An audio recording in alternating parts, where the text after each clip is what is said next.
see Higgins this week? What's the practice schedule like for him? Just keep taking it day to day. What practice today? We'll just I'll let you see the injury report when it's over. But making good progress. Him and a couple other guys, Marius, Tanner Hudson is going to be in that boat for a couple days as well. So there's a couple guys that we'll just keep managing through the week. Is it the same hamstring that he injured at the end of last season? No. Well, at the end of last season, there was two last year. Yes. I can't speak to which one is which. Yeah. Zach, in some ways, is a game of this magnitude early in the season refreshing because you guys get a chance to refocus right away for a game like this? To us, it's just week 2. It's the next opponent, and we're excited to turn the page and move forward. And I think it's a tremendous opportunity for us to go on the road and prove ourselves. And so, again, got the taste out of our mouth. We're done with that.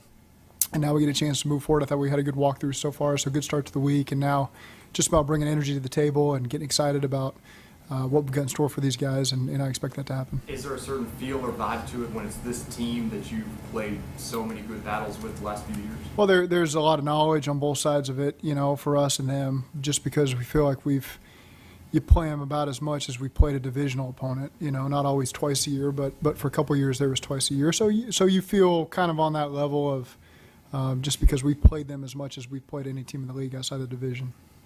As a play caller, what's the biggest challenge going up against Spagnuolo? Well, they got great coaches, and they have great personnel. And so, again, they do a good job playing to their strengths. So it's always been a challenging defense for us to go against. It's a lot of fun putting in the work to try to create the best plan and then getting out there and trying to maximize that plan. And sometimes it goes well and sometimes it doesn't. They're obviously a really talented defense. Starts with Chris Jones, and then they got a lot of tremendous players around him as well that all play the role, all understand the defense. Spags does an excellent job mixing it up, and obviously they've been in a lot of big moments, and they've played well in those big moments. And so, again, we're excited for the opportunity to go against them. It feels like every year that defense gets younger and it gets better. How have you seen that defense evolve during this stretch? They've always been really good. It's a lot of similar faces that you're used to seeing, and then they had some new guys and they groom them, and they've done a good job with that whole unit over there. The way they move Chris Jones around, how does that stress maybe the pass protection? I mean, he can be all 4 spots, and so again, you've got to be ready in certain moments. We've seen that over the years. We've seen it on tape certain years. There's been some games. I remember last year where he's moving around. He's almost at all 4 spots in the first 15 plays of the game, and so. Again, we've got experience going against him. A tremendous player. He's got our respect. He's got our awareness, and he can wreck a game if you're not paying attention to him. And again, he's up there as arguably top defensive player in the league. What's the biggest difference between him and Aaron Donald when you were game planning for? I mean, there are similarities in terms of they understand calls. They understand what's coming at them, how to attack that. And relentless. It's when they turn it on, they're very consistent in terms of the energy and the relentlessness that you're going to get from them. And they want to wreck the game, and they know that they have that capability to do it. They have tremendous endurance. They play a lot of snaps, and so again, you're challenged when you play both those guys. Is there any sense of urgency or any kind of, I guess that's probably the best word to put it, about avoiding an 0-2 start going this week? Has that been any heightened as y'all approach? No, it's just the next game for us and putting our best foot forward. How's Chris Jenkins doing post-surgery? Getting better. Again, we'll kind of have to feel that one out throughout the week to see where he's at. What kind of dynamic does having Drew and Eric on the field give you guys on offense? I think we've got a good collection of tight ends overall. I would limit it to just that. Everyone's got their strengths, and they do a good job playing to those strengths. And so, again, there's a lot of ways you can utilize and mix and match. And, it's presenting different challenges to a defense, gives us a lot of opportunities as well. So there's some flexibility there that we can continue to explore as the season continues. How much of the tight end stuff and playing so many of those guys in different ways was about, making up for not having T and leaning into them a little bit more as an answer there? Or is that something that you hope to be the way you guys operate all year long? I think there's a part, it's really, you look back at the last game, we got really 48 plays. And the first and second down snaps, there's not a ton of them. So it's a very small sample size into what we can be as we continue to move forward. I do think that they give us a lot of flexibility. I do think when you're down a receiver, it allows you to continue to explore that flexibility. But at the same time, we've got receivers and 11 personnel that we trust as well to be able to win for us and give us some advantages there. So I'm excited about the work we put in so far this week and seeing how we can utilize everybody on our offense. You talked a lot about New England being able to dictate to you early in that game, and it was pretty tough the way the offense was executing or not executing to recover from that. How important is it for you, and what can you do to help Joe and the offense get in? Yeah, the 3 and outs are what set us back. You know, you felt really good about the rhythm you got after that, and so oftentimes just getting that first down. You know, sometimes it's that's that one you just got to get, so you can just take a deep breath and start moving down the field and be in a little bit more of attack mode. And so again, when we didn't do that to start the game, that was frustrating, and there was a lot of reasons why. And so again, that's just a part that we'll continue to focus on and get that first down and then get the ball rolling. I think them not having Snead is going to affect that matchup with Chase. They do a good job. I mean, they've kind of drafted similar profiles of DBs, and they're physical. They're going to put their hands on you. You know, McDuffie will play outside and inside. He's a physical player, tremendously talented, does a great job getting the ball out. So again, they've done a good job kind of drafting the profile of what they want so they can play the style that they want. And their safeties play to that mix as well. Linebackers are very well. So they're very in sync with how they want to play the back seven as a unit. It's always been challenging. Zach, the last 3 years, there's been a lot of focus on Joe Burrow's performance in week 1, but we see him grow immensely from that point on. We've seen it in years past. What is it about Joe that he can really change and grow and adapt so quickly to become the quarterback that we all know? I think that's just your team. You know, it's week 1 is the only game you've played, so that's all there is to talk about. And for us, we know the big picture, and we know not to respond positively or negatively over the top one way or another after one game because we know what we're capable of. And so I think I know that this team's going to continue to grow. I've seen it every single year. Week 1 is not the end of what we're going to look like, and so I'm excited to continue to put our best foot forward in Kansas City. If T can't go, is it realistic to think Jermaine Burton could see more snaps, or is he still not where you need him to be? No, I think Jermaine has made progress and done things he needs to do to continue to grow, like any rookie. I mean, you look at Chuck and Andre last year, and it took them a while to find their role, and it's not an easy system. We try to put people in opportunities where they can continue to grow and have confidence, but outside of picking a receiver with the 5th overall pick and the 33rd overall pick, it's not easy to walk in here and immediately be able to play to your full potential. And so I think he's going through a process just like all of our other rookies we've drafted have gone through and are continuing to grow and gain confidence and earn our confidence, and those opportunities will continue to come. When Ryan Rico really gets one, is it unlike any punter you've been around?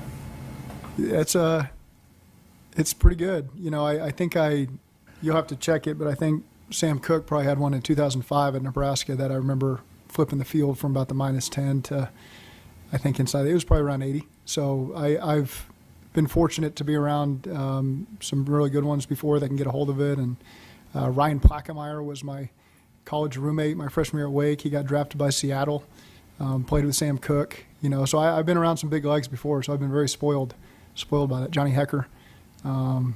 Keep naming all the punters I've been around, I guess. But, yeah, some good ones. You knew that battle was ongoing. Yeah. I mean, there's nothing set in stone yet. I'm proud of the way he handled it. He did a great job flipping the field. One game doesn't make a career, you know, so he's got to continue to earn it and prove that consistency. Because I think Brad was having a really good camp, you know, before he got injured. So I have no problem, you know, patting Ryan on the back and saying great job. That was good to see and exciting for him in his first NFL game. But at the same time, there's a consistency there that you got to prove in this league, and then you got to do it time again. Was the Sam Cook punt against Wake by chance? 76 starter? I mean, I played Wake in my second game. Could have been. I don't think it was against Maine. I don't think I remember anything about the Maine game. So it was either Wake or Pitt the next week. Playing Darrell Rivas, throwing for 70 yards, wondering why. And I realized they had a pretty good corner. Did you know he was that good back then? No, I didn't. I hardly even knew what my name was my third game at Nebraska, so much less who I was going against. In your past matchups with Andy, how many times can you recall seeing something that either you weren't expecting or hadn't seen before? In what? Their offense? Yes. I mean, they're creative. You know, they're as creative as it gets, and there's a confidence that comes with that when you've achieved the things that they've achieved with the Super Bowls and the championships and won big games. It gives you the confidence to do some things that are very aggressive and forward thinking. You know, and so I always applaud them for that because he's done it for a really long time. I mean, he coached with my father-in-law back in Green Bay a long time ago. Been doing it at a high level. He's got a ton of experience, knows how to play to his players' strengths, and isn't afraid to take risks, you know. And so I think you can see his players believe in that, and it shows up on the tape, and it showed up in big moments. Got to see on tape their rookie receiver, Xavier Worthy, for the first time in real NFL action last week, scored a couple touchdowns. What does he add to that offense? He's a great receiver. We enjoyed studying him at Texas. I went to the pro day. He's tremendously fast, but he's very aware. He's a good football player. He's not just a fast guy that plays football. He's a fast guy that's a really good football player. And so there's a toughness to him. He's got really good hands, and he's got great awareness, you know. And so, again, when he can get those soft zones and be able to run free, it creates challenges for you. When he ran 4.21, did you think the Chiefs will try to draft him? I mean, you knew somebody was going to take him that we're going to have to see. So that's just the way it goes.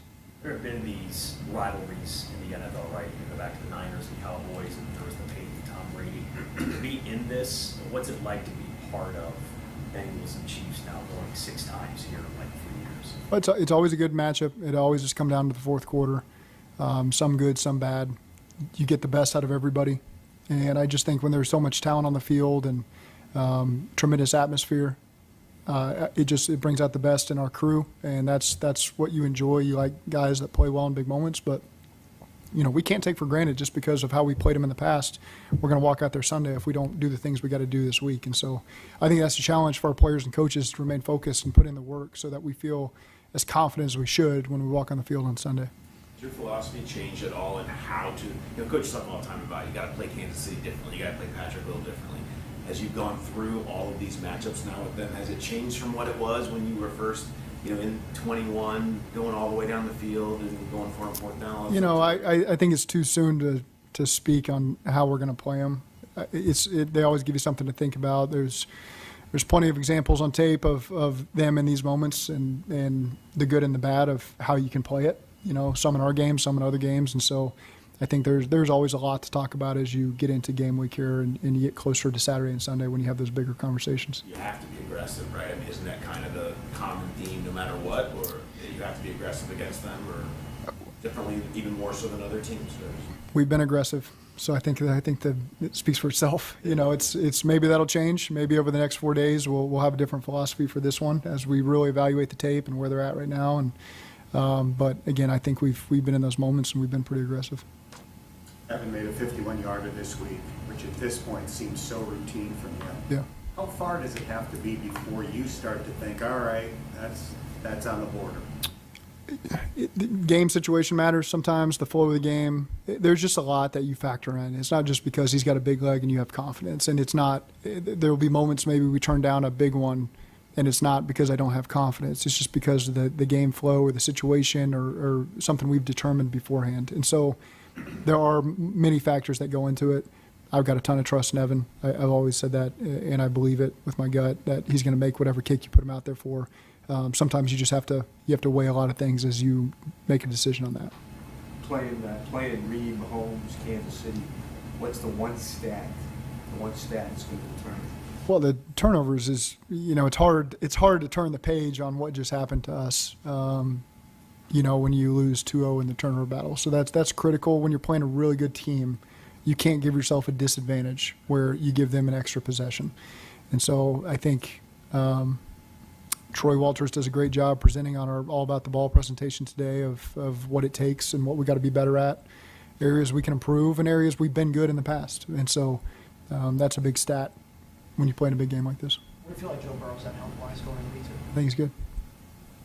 Do you feel, after you've looked at the tape, that your running game is ready to take that next step? And did it do some of that late in the game? Yeah, I felt great in that third quarter when we got that opportunity. We gave ourselves that opportunity finally. And so you felt like you're in a good rhythm. And again, it was just too little too late. we've got to do a better job.